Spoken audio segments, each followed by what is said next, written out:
So I just saw The Batman, starring Robert Pattinson, a very chubby Colin Farrell, and also the Riddler going like, "Oh!"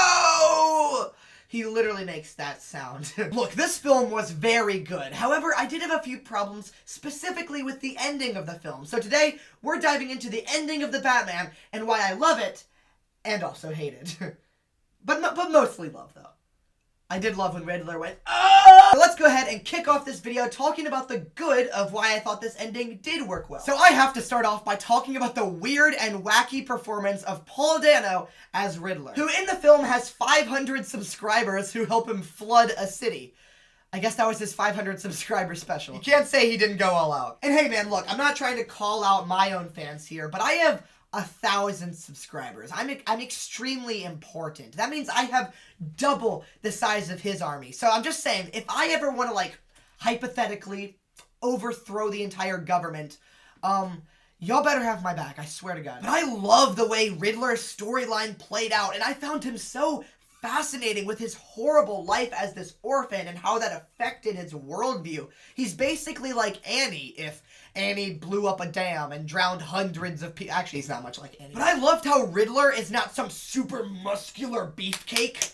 Like me, of course. Because not every Batman villain needs to actually be a physical threat to Batman. I like how Riddler said it, where he says, "My power is all up here." So while I did enjoy all of that, a part of me still wishes that Riddler was more involved in the actual finale conflict. But man, it is so nice to have this big hand-to-hand combat as the final fight scene that's not like a big blue sky beam or a big purple dude with like 7 chins. But then again, on the other hand, this final fight scene was so short to me, it didn't even feel like an actual final fight. It felt kind of underwhelming. And that was kind of another problem I had with this film.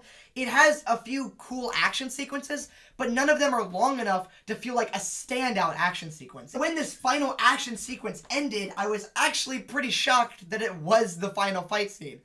Speaking of being shocked, though, there's a part in this film where water is filling up this big stadium and there are all these people trapped in there as there's an electrical wire dangling over the water that is rising up towards it. If that doesn't get you on the edge of your seat, I don't know what will. And I just thought this was a great tension builder because if you don't know, electricity spreads very fast through water, okay? I learned this when I peed on an electrical fence. I lost a very important part of me that day. It still stings. But Batman decides to save the day by dropping down and cutting the wire and falling into the water. And I was just thinking, did he just kill all those people? Like, I know that he severed the wire, so the electricity is not going through it anymore. But like, what if there was still just a spark when it hit the water? Those people are fried. Maybe I just don't understand electricity very well. I clearly don't after the incident of 2007. Ow. But I was completely taken out of that scene because I just kept on imagining what would have happened if Batman severed the wire, falls into the water, and then like everyone just gets shocked and died. And then Batman's just like, "Whoa, sorry guys, that one was on me." Also, as much as I love the shot of Batman guiding the people through the Red Sea like Moses, except he's not very good as Moses because the water's not parted. But that's not important. He did his best. He didn't have the power of God and anime on his side. I actually think that scene could have been better and had even more of a thematic resonance to it. In this sequence, they set up a shot where they clearly show a police car tumble down and we see like the police car lights flashing. And I was thinking, why didn't Batman, instead of like grabbing a flare or the wire or whatever he was carrying, grab the police car light and walk and lead them? And that could almost be a thematic symbolism of the police no longer being corrupt now that Falcone is gone because he's leading them with the lights of the cops, which now shows that the cops are no longer corrupt, and just like how Batman is now helping them, so are the cops. Do you get what I'm saying? I feel like that's better. I feel like that's more interesting. I feel like that's more thematic. Let's go back to things I love. Starting with Batman's arc is just so well done, and this movie beautifully sets up his arc, as in the beginning we see these people who are afraid of him. I bet they never thought they'd be afraid of the Twilight vampire guy, but something about sparkles just isn't that intimidating, I don't know. But I love seeing this arc for Batman where he fights with rage and just to fulfill his vengeance.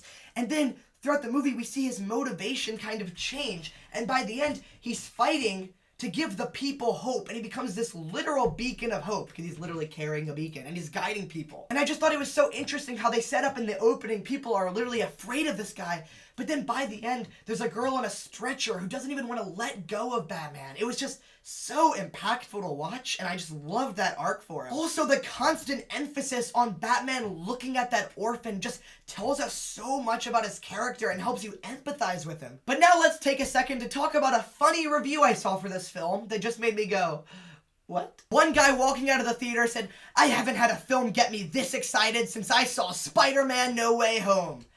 And I was just thinking, but that film just came out 2 months ago. Like, barely anything has even come out since then. Like, what? Hotel Transylvania 4 didn't get you to stand up and cheer? Oh my gosh, he said blah blah blah. Speaking of cheering though, let's go ahead and talk about that good old-fashioned sequel tease. Can't get a movie without one of those anymore. And that is when we meet the person in the cell next to Riddler. Now, I had heard a lot of rumors that Joker was going to appear in this film. And I'm gonna be honest, I didn't want that to happen. So then when we cut to a shot and we see the silhouette of this burned face with a white eye, I was like, oh, it's Two-Face, not Joker. And I thought that was much cooler because I'm gonna be honest, I'm kind of Jokered out. I just think there's been way too many of them recently. And to be honest, I'm kind of tired of Jared Leto's chest tattoos. They make me uncomfortable. But I just thought adding a third Joker on top of Jared Leto, Joaquin Phoenix, that would just make things so complicated, and I'm not really a fan, especially when there's so many other great villains that aren't getting the spotlight. Like Kite Man. He could fight Batman with a kite. But then in the cell, he's like, "I'm a clown." And then I was like, wait a minute. So it is the Joker? Is this all some kind of joke? Yeah, that was a good joke. And then when they both started giggling in the cells, I was like, okay, so it definitely is Joker, isn't it? And their laugh is so creepy. It's almost like childish. They sound like 12-year-old girls who stayed up past 10:30 to look at shirtless Harry Styles photos. It's that level of creepy. I'll be honest, I just did not like that scene because the entire movie felt so contained and like a true filmmaker's vision.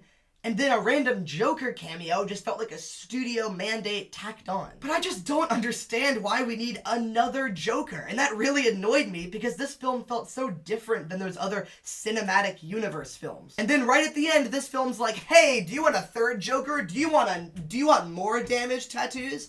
And I did not. And I was just left kind of baffled that they didn't make it Two-Face. They're literally partners in the comics. They've partnered up in movies before, and I'm just so confused on why they made it Joker. That feels like such a lazy decision. At least Two-Face hasn't appeared in like every film recently. Also, when we were exiting the theater, I heard someone say, oh, I see what they're doing. This is going to set up a 3 Joker storyline. To sum up my opinions on how I feel about this, I'm going to quote the Riddler and say, no, no, no, no, no! It reminded me heavily of when the original Joker film came out and people were like leaving the theater going, oh my gosh, this is so cool. In the next one, he's going to fight Batman. And then I was just like, but that's not the point of the movie. The point of the movie is to say a lot about society. So I just personally found that sequel tease really dumb. And I'm just so confused on why they would pick Joker out of all people for the next film. Like, pick someone new. Pick Calendar Man. He could beat up Batman with February. Then the film ends on a very somber note as we see the Bat and the Cat go their own separate ways. They pull like a whole Vin Diesel and Paul Walker kind of thing. Except these ones they have hair. And I just thought it was very interesting that that's where we ended the film. And I'm not saying it's interesting in a good way. I'm kind of mixed on it. I feel like thematically, doesn't it make more sense to end on Batman's big monologue about how he's changing? After all, that's what his entire character journey for this film has been. And I think he did that because if he ended on this big monologue by Batman, it would be too close to the way the Nolan films ended. But if he didn't want it to end like the Nolan films, then why did he end with a Joker tease? That's how Batman Begins end. So I really don't know what he was trying to do here. I think it's more powerful to see Batman saving people and growing as a character, instead of saying, see you later, alligator, to the little cat girl he met 2 days ago, who even betrayed him for a little bit. And while that goodbye scene was well done, I still don't think it was as powerful as Batman's inner monologue about him growing as a character. But after seeing this film twice, I can definitely confirm I do really like this film, but I still think it has quite a few faults, especially in the ending. But if you guys completely disagreed with me or completely agree with me, please let me know what you guys thought in the comments below. I would love to hear y'all's opinions. Anyways though, I hope you guys enjoyed this video. Subscribe to support the vision where I make funny videos about movies and TV shows. And now that I've finished my water bottle, Goodbye.